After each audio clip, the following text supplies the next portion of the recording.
Well, tonight, the state of Michigan says the Grand Rapids region is once again at a high risk for spread of COVID-19. Michael Martin spoke with the Kent County Health Department to find out what this means, especially after gatherings for the Independence Day weekend. Michael?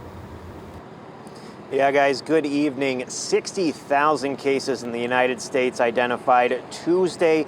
That is a record for cases identified within a 24-hour period. But back locally here in Grand Rapids, Dr. Adam London says what we're seeing here in the Kent County area isn't necessarily directly related to the gatherings over the holiday weekend. It's incredibly difficult to stop an epidemic once it gets out of control.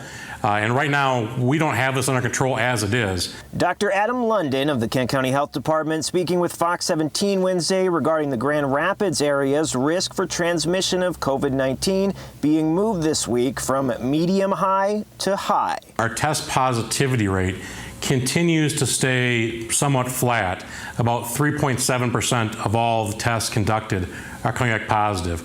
And we really would like to see that number come down, especially as more tests are being conducted. Dr. London says the number of people in Kent County wearing face masks and practicing social distancing has gone down, particularly over the holiday weekend, but the effects of that likely won't be reflected in the numbers for several weeks. We saw that it took several weeks after the Memorial Day weekend before we saw any increase related to that period of time. There are a lot of red flags right now, including what's happening in the southern part of the country, where we're seeing so many states that are really struggling right now with COVID-19. While the percentage of people testing positive for COVID remains just under 4%, Dr. London says we are at a critical point in terms of what that number looks like in the near future. At this moment right now, we still have case numbers that are low enough that if we buckle down and we follow the prevention messages that we've talked about now for some time, we can keep this relatively low and make sure that we keep our hospitals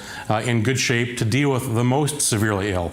And he says continuing to use prevention methods will also help to keep mortality rates low. I know they're inconvenient. No one wants to wear a mask, especially in July. No one wants to avoid social gatherings and parties, especially in July.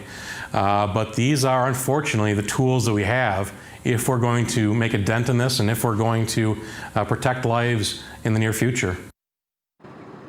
Yeah, so one thing that Dr. London did say has remained relatively low in recent weeks are deaths related to COVID-19. He credits that to treatments improving over the last few months and the fact that hospitals have not yet been overwhelmed by the number of patients they're seeing.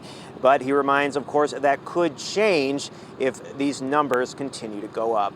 For now, live in Grand Rapids, Michael Martin, Fox 17 News. Thank you for that, Michael.